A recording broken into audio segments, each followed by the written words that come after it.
I need to synchronize them. So, good morning, welcome. We'll call our meeting to order, and we'll start today by acknowledging that today's meeting is being conducted on the traditional territory of the Wasanich First Nations. So, with that done, if I could have a motion to adopt today's agenda. Just people can randomly throw their hands up. Donna, well, marvelous, thank you. All in favor, marvelous, and no errors or omissions. And then if we could also have a motion to adopt the February 17th meeting minutes from our last EPCs. I have a motion to adopt as well. All in favor, marvelous. That's done. We'll jump right into old business. And as we typically do, we start with an update of our senior care facilities, which is usually reported on by Deputy Harmon, who's taking some well-deserved holidays. He has given us some real quick briefing notes that he has been in contact with the respective facilities. And as of now, almost 100% of even the independent side of the various facilities have been vaccinated. So it's safe to say that all occupants or residents of extended care nursing homes and kind of the hybrid facilities like the Shoal centers that have an assisted and then an independent side as well, the Norgarden and the whole raft of facilities where it would be like that, are vaccinated or have it. Individuals that wanted to be vaccinated have been vaccinated, including staff. So that's very, very positive there. I don't know if anyone else has any comments, but it's good that all of those facilities in Sydney are done. So at least with the first dose, which is good news. The next item, it's kind of an ongoing item, is our transition to Connect Rocket as our mass notification service provider, and I'll let Donna speak to that. Yeah, so we're well underway with the transition. By now, the existing subscribers on our previous system would have received 2 notifications, just prompting them to sign up again.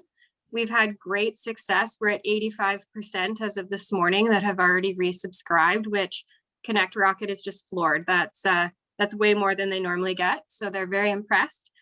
From an administrative standpoint, I've been very impressed as well. It's been a seamless move, really.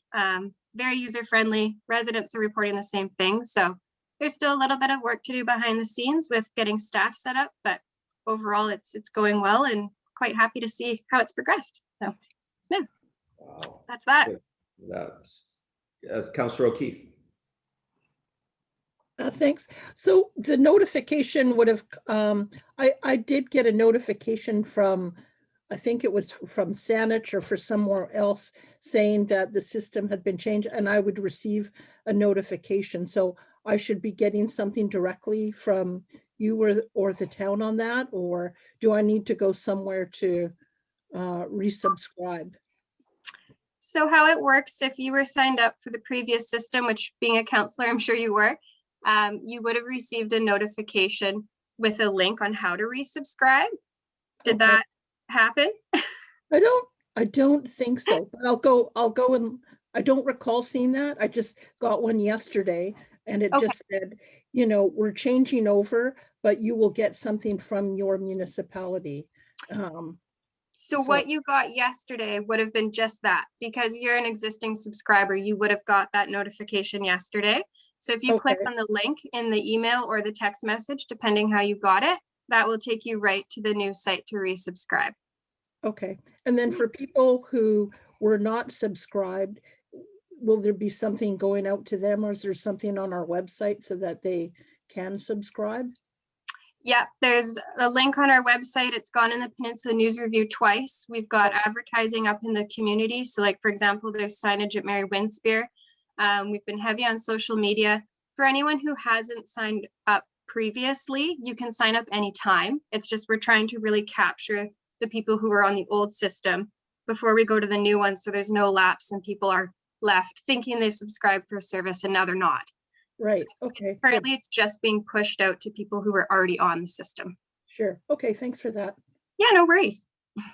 And just further to that, it also will be in the next and likely subsequent editions of Town Talk, just to kind of beat that into people. So I will keep that. And again, the level of subscribership that we have in Sydney is been pretty much unprecedented. You know, a lot of municipalities, if they can hit 20 or 30%, and we were almost at 50%, and we're going to try to exceed that. So we're doing well, and we'll continue to do that. So thanks. And actually, we'll go back to Don. Yes. Brett, I just have a question. Sure. For people that work on the peninsula, Yes. live outside the peninsula, can you just share like how it would work or not work for them? I'm not sure what. And I'm just thinking about detachment staffing members who work here but they don't live here. And you know, Donna will correct me if I'm wrong, but there's no, you know, geographical restriction. You don't have to have an address on the Sandwich Peninsula to be a subscriber. So if you work or live on the Sandwich Peninsula, you're a subscriber. And also, interestingly enough, a large number, not a large number, but a fair number of subscribers are folks that actually live in Ontario. They live out east, and they want to know what type of emergency incidents are occurring that may be affecting their parents that are retired here. So again, and that's just from an awareness perspective, and that largely came out of the 2018 Haida Gwaii tsunami, where there was a huge amount of social media and concern from folks out east who had their parents retired, you know, here on the Sandwich Peninsula. So there's no geographic restriction at all. So what I'm wondering is, we probably with turnover and stuff, we probably have quite a number of members who have not subscribed. And is there what would you recommend in terms of being able to close that gap? Because I'd like to see them all as subscribers to the mass notification system. Well, I think it's as simple as just contacting Donna and just saying, basically, here's the mechanism. The expectation is that you subscribe, you know, and we can provide him with the information. It's really as simple as that. Okay, so I'll send you an email, Donna. Is that okay? Yeah, that works. That sounds great. Councillor O'Keefe. Thank you. Just building on Staff Sergeant Conley's comment about people who work here. Have we already sent something out to, say, the Chamber of Commerce and the BIA to let them communicate out to their members, to let their employees know that that's an option? Just an idea. If we wanted to provide that option, as he said, to people who work out here but don't live here. So that's an excellent point, and it's a good reminder. In, you know, different circumstances, typically I probably 3 or 4 times a year I give a breakfast talk to the Rotary, the Chamber, et cetera, and part of my presentation is linkage and providing information to those business leaders, you know, encouraging their staff to register. But obviously in the absence of our ability to do that, I think that's a great opportunity that we'll reach out to those respective groups, and just as a reminder or kind of a primer that we could push that. I think that's a great idea. And Donna, I'm sure you're feverishly taking notes, so that's marvelous. So maybe I can touch base with Donna to get some appropriate wording, and I'm the liaison to the chamber, so that's something I could just highlight at the next board meeting, and maybe pass that along to Councillor Duncan, who is now the liaison to the SBIA. So if they get it from multiple sources, that might be helpful. Thanks. No, great. It's great to have engaged help from our elected officials to kind of champion it. And again, we'll ideally use consistent messaging to hit the Rotary Club and all those types that we typically speak to, that the retired BC government group. I forget, one, I've spoken to numbers of them. We'll reach out to all of them. So perfect. UBCM grant application for evacuation route planning. Donna is championing this as well. So as we mentioned at our last meeting, that we were successful with that grant for an evacuation route planning consultant. So Mike Harmon has been in touch with Jim Lamort, and Jim Lamort is more than keen to help us out. He's committed to starting the project for March 29th and completing it, I believe it was July 31st. So that'll be well underway shortly, which will be a nice checklist off our never-ending to-dos for emergency planning, but that's well underway. Yeah, and further to that, I don't know if Jim will be reaching out to yourself, Bruce, in respect to any kind of infrastructure planning or route planning or anything like that, but we may have him just touch base with you if required as kind of part of that process. So. Oh yeah, certainly let, if you need some information or let him know to reach out to me. You bet. No, thank you for that. Yes. Question on that. What's the timeline on that project? Well, it'll be initiated March 29th, and he'll have the report to us by the end of July. Okay, thank you. And then just our partnership with the UVic for their emergency management and business continuity curriculum has been put back by a couple of months. Donna, is it now they're starting that cohort of students in June or July? I'm not 100% sure. They don't have a concrete date yet. They're anticipating for hopefully mid-May. They've just had low admission rate for the course. Unfortunately, just they figure with COVID and it's a brand new course. So they're hoping to get a few more students enrolled, but their target is for mid-May, but we'll keep everyone posted on where that goes. Marvelous, thank you. We'll keep that up. Does anyone else have any other items for old business before we transition to new business? Excellent. New business, we can discuss the revised public health orders in respect to public gatherings and how that may affect, parks use permits and those kinds of things. So Donna, if you can give us a bit of a primer. I know you've been speaking with Allison prior to the meeting. Just Allison and Jen had contacted us as a group inquiring how that will affect town park use permits now that they've revised the gathering and orders events. And essentially they have changed the wording. So if we wanted to be permitting groups of up to 10 people in public spaces outdoors, as long as there's provisions for social distancing in place, that is permissible under the new order. I'm not sure, Allison, if you and Jen have had any further conversations on what that looks like from engineering and such for opening that up, but that's kind of our standpoint over here, is it is permissible at this time. Okay, yeah, Jen and Tara were wondering about it because over the winter there were requests for parks bookings, and the word that we gave people was just, no, we're not issuing them right now. We're following the provincial orders and check back when the orders change and see what we're doing then. That Jen said since the orders changed just the other day, they haven't received any requests for parks bookings. They thought we might start to receive some because people were interested in booking for small weddings and small ceremonies and small get-togethers. But she said none have come in. So that's surprising, but good. I guess we're not being inundated with them, that's for sure. But yeah, if the group here is all right with the town starting to issue those parks use permits for the small gatherings, making sure that the people are following the protocols, I could let Jen and Tara know that we could do that.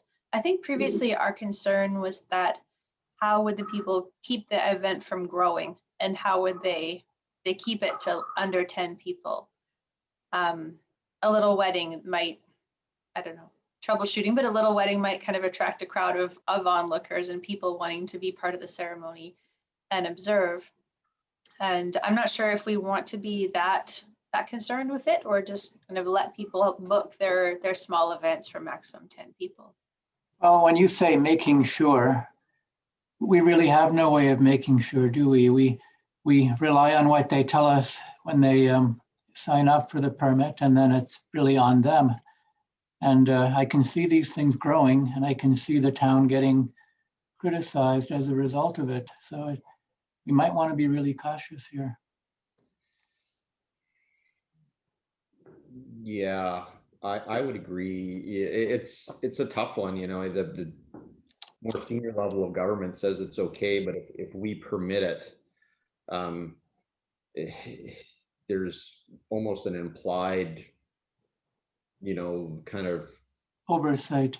yeah, like if we're going to do it, well, then do you have people providing, you know, kind of bylaw supervision to make sure that the PHO's orders are being complied with? And that's probably not something we're going to do on weekends. So therein lies the challenge. So Councillor O'Keefe. Thank you. Um, sorry, would it be part of the process to include with the permit a list of the expectations that, you know, to help cover off that concern about our sort of due diligence on these things, that this permit is provided under these, you know, conditions? Is that something we would normally do or could do to make it clear to them what the expectation is, what they can and can't do? Allison. I agree that that would help people understand what the requirements are, but say they're wanting to book now for an event in August, those requirements are likely going to change, and then they'd have their permit, the requirements would be outdated by the time the event rolls around. And I mean, I agree that these events are mostly going to be happening on weekends and evenings. They don't happen too much during the day, the small ceremonies and parties. Like our lineup till now is that people need to follow the protocols, and there's nothing stopping people from going to use a park without a permit. It's just the permit system kind of reserves it for them. It prevents, they can show their permit to others and say, this is our space for right now. Yeah, I mean, the least liability and responsibility is just not issue the permits and tell people to go ahead and follow the protocols, but we're not issuing permits or reserving spaces for people at this point. Yeah, Bruce, what did you want to add? I was just going to add that when we do add or issue permits, and in the past, we do put conditions on, and you know, for example, if the provincial health regulations are changing and protocols, you know, there could be a condition within that permit that says it would make that permit invalid if it were changed such a way that restricted or their event would not adhere to that condition. So there's ways, but as I think we've touched on, it's a matter of ensuring that those individuals taking out those permits are actually adhering to those conditions. We're likely not going to be there on the weekend to be following that. Randy. Yeah, I think as soon as we issue a permit for a public space, whether it's a park or another public space within the municipality, and we're putting conditions, etc., honestly, I think automatically it becomes a municipality's risk and liability, regardless of who's enforcing. So I would be cautious, and I would also be cautious about this. Like I said, you can certainly put the conditions in place, but then the expectations there that you're enforcing. So I guess just to kind of close the loop, I mean, operating at an EOC level 1, we're just kind of advising and providing town hall with the information, and ultimately, you know, the decision whether to issue these permits or not kind of lies with, you know, engineering and administration. So I'm fine with whatever, you know, you come up with. And obviously, as you know, we're participating daily in the information flow from public health and a whole raft of other government agencies. Will keep you up to speed and forward on any kind of relevant changes in respect to numbers of permissible, you know, gatherings and circumstances. But that's kind of our role right now from an EOC perspective. Yeah, no, that's understandable. And I'll convey this to Jen and discuss it with her. My interpretation so far is that no, we probably will not start issuing permits, just to err on the side of caution and tell people, as before, they're permitted to use the parks. Yeah.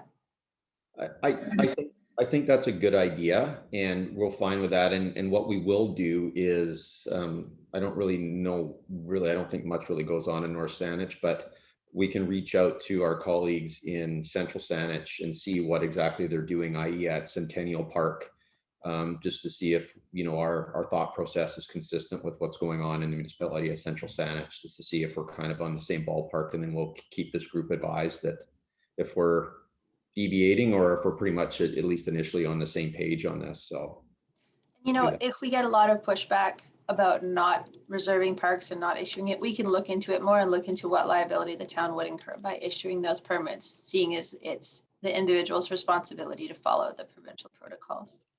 sure. It's good news. We're talking about opening up again. This is a good problem. Smiles on our face. We're not ratcheting down. We're gradually coming up here. This is a good thing. Speaking of that, I visited the vaccination clinic yesterday just to pop in and speak with the head nurse and just ask if she needed anything or how things were going. Very, very busy the first day, a little slower yesterday. It's interesting. It's I don't know if they've let you know, Wayne, but it's almost like a bank or a jewelry store. They have signs up everywhere saying no vaccines stored on premise overnight. Like they're scared they're going to come in and go after them. So, which is quite interesting, but very well organized. Looks efficient, well run. Definitely looking out my window the first day, and even today, it's a going concern. So I think it's a real asset. We can have it in the town, and yeah, it looks like it's very well run. And they want me to kind of pop over every other day just to see if they need anything or how we can work together, which is positive. So yeah, good. It's kind of a good news story in respect to that, and also I think it provides some solid revenue to the Mary Winspear Center, obviously in times where they can't. So I think it's kind of a positive all the way around. That is all I have, and I would just open it up to a roundtable if there's anything from the group in respect to kind of general items or concerns or things they'd like to bring forward to this committee. Randy, it doesn't really help pointing on the screen, but yes, Randy. So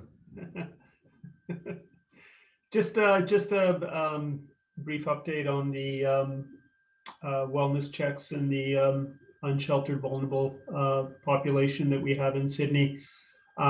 So the wellness checks are still happening daily, primarily being undertaken by the bylaw enforcement officer and Rob Cook, our safety officer. And the focus of those is on the areas where we've tended to see overnight stays in certain areas, in particular Iroquois Park, Callista Park area, the boat ramp area.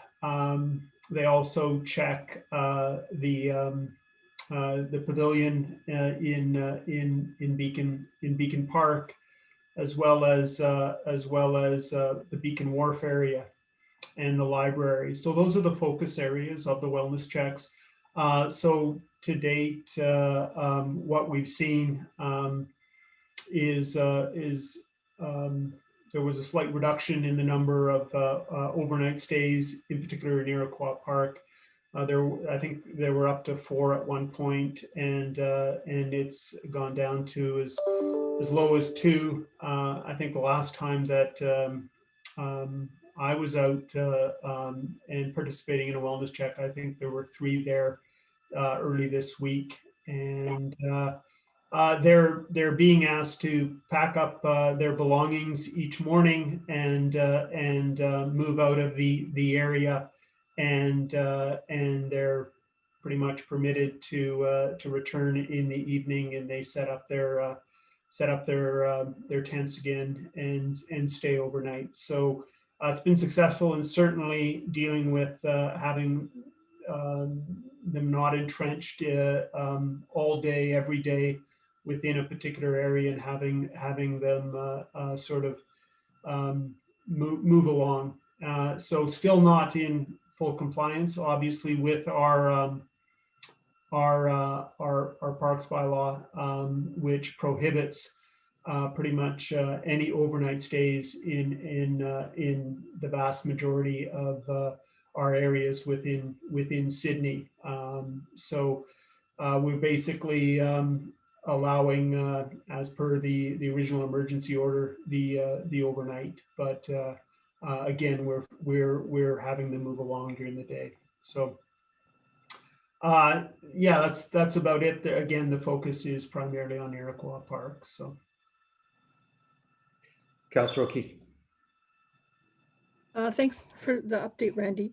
Do those folks, or would they be on a list for housing, as is the case in some of those people in downtown Victoria? Do they get that sort of support? I think I recall you were the chief mentioning that there's a outreach worker that comes to sort of check in and look after those sorts of things. And every Wednesday, the outreach worker is out here and goes out in the community with one of our officers. Yeah. oh, And in the past, they've certainly been provided with a list of facilities that that exist in Victoria, and housing options, or shelter options, I should say.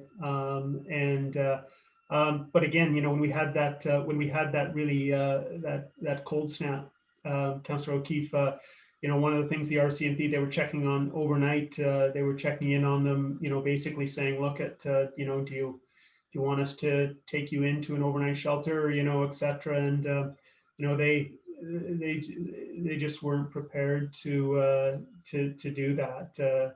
For whatever reason, they feel, well, I think for a number of reasons, they feel safe in Sydney, and they're just not prepared to use those overnight facilities in Victoria.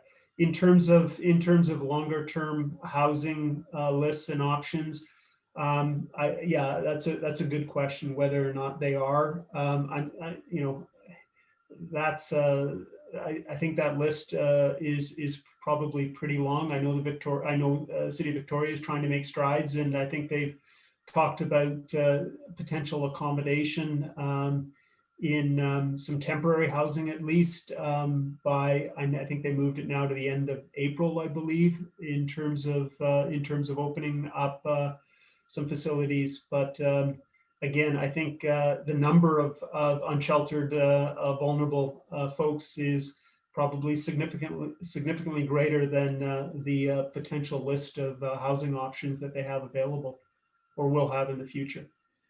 right. Yeah, thank you.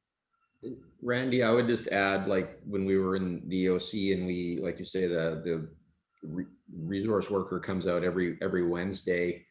Mhm. You know, we worked with, you know, Deputy Harmon trying to get a lot of these people into appropriate housing. But they go through a triage process. Number one, some of them just blatantly choose this is the lifestyle they're going to live. There's a few of those, believe it or not. And there's others that, you know, based on mental illness, tendencies to violence, substance addiction, you know, not very few facilities can accommodate, you know, people with a number of those factors, and that kind of eliminates them. I mean, someone who basically is kind of just down on their luck and they want some sort of form of housing, and I don't think they have any of those kind of risk factors or require, you know, a secure environment or what have you. I think they're a lot easier to place than individuals that kind of have these kind of extra challenges. And I think that's part and parcel of it. Why I think a lot of these guys, I think, are regulars, and I'm sure they've spoken with the outreach workers, but they probably just don't fit into that kind of criteria. I think that's part and parcel of the problem. I think, yeah, no, thanks for that, Chief. And I think one other aspect is just the the amount of stuff that they have, their possessions, and they quite frankly, they're just not prepared to leave that, to leave their things unattended and for any length of period. And there's a few of them that have a lot of stuff. That's another issue as well that I know we've been working with the RCMP with Wayne and his team in terms of trying to grapple with, because when we're trying to get them to move in the mornings from their overnight locations and move elsewhere. They pack up all their belongings and they move with those, and then they have to figure out, okay, where are they going for the day and where are they leaving their stuff. And yeah, a few of them settled in other park areas, that kind of thing, which is fine. But again, if they leave their stuff unattended, that's a bit of an issue as well, because some of the things that they have in their possession can be quite dangerous. I mean, there's drug paraphernalia, there's all kinds of things that you just don't want left unattended, quite frankly, especially in a public park area where kids are, etc. So again, there's some real inherent challenges in terms of how we are trying to deal with this. One of the things that surfaced this week, I know spring break and all, we've responded to some reports of people smoking contrary to the CRD bylaw in the park, and I don't know if that's just a result of so many more park users with the better weather and seasonal policing, and also drinking in the park. That's kind of not an issue, but it has surfaced already this week, which we've tried to deal with both of those issues.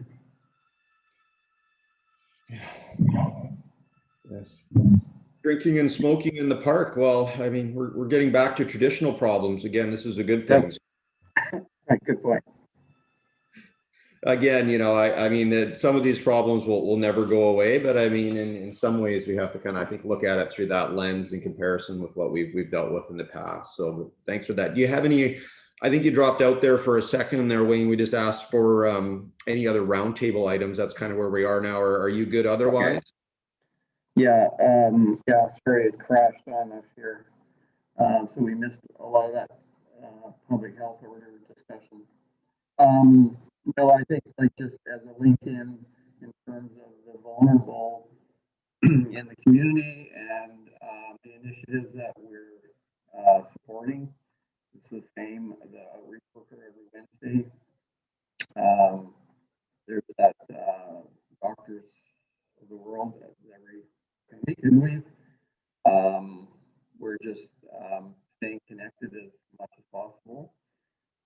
And maybe for this year going forward, maybe a little bit more of a shift to different sector in the community, being our seniors, and it's not so much an emergency planning thing, but just maybe to share, since we got everybody there, that we're seeing a significant number of our seniors falling victim to scams.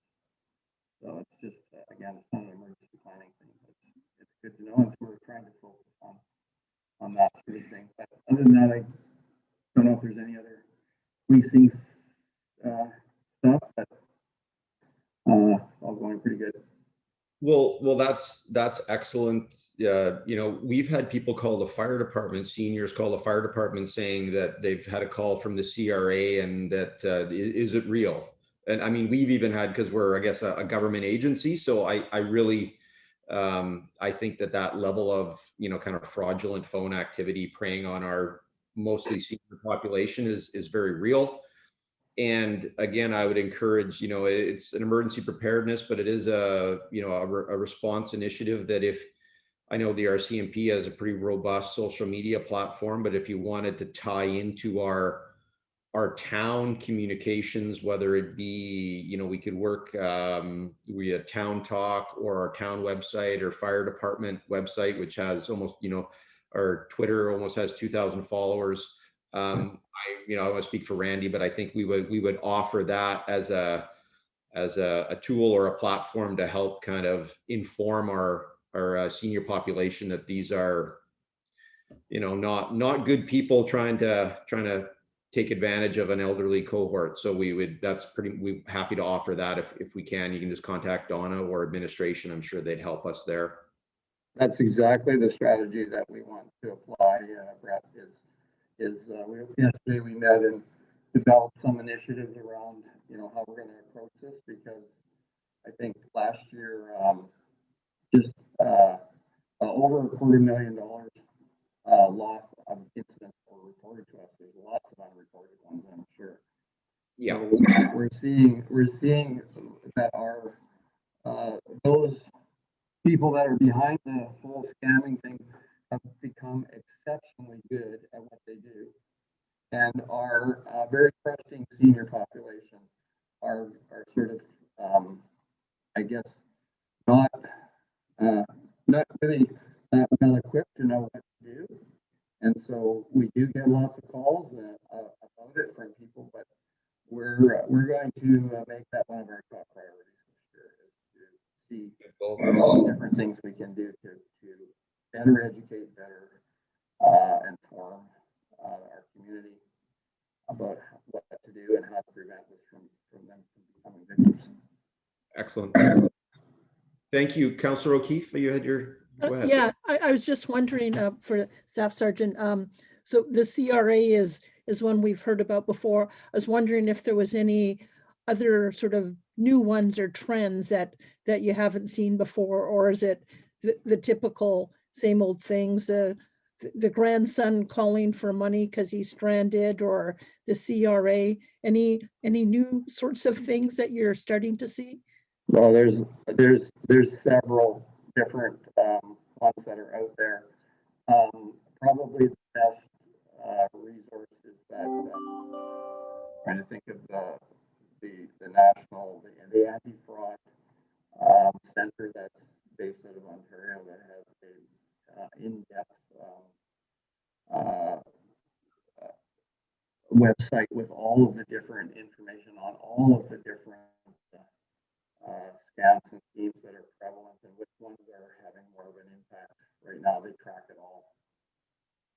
So we did a I don't know if you saw it, but we did a big media article in the local Peninsula Review a couple of weeks ago, and but we'll be doing more and more communication on that. So we just had somebody this week that fell victim to the son that was having a difficulty, and you know they leave a really catching story, and then the next thing you know, they're sending money. Do we have a link on our website to that anti-fraud center, and just a suggestion whether that might be a good thing, so people could link directly to that list of things, you know, so if they do get a suspicious phone call, they could link there and check and see whether that's one of those, you know, fraudulent things. Yeah, it's being worked on. Sorry. Oh, okay. Yeah. Okay. Thank you. I know that I keep calling my parents for money and it doesn't work. Nevertheless, I'm going to keep trying. So it doesn't seem to be. That's because you spent it all on them, Brett. Yes, exactly. So. He's phoning you. Yeah. Exactly. Well, any other roundtable items? Excellent. Well, I thank everybody for a great discussion today. If I could have a motion to adjourn.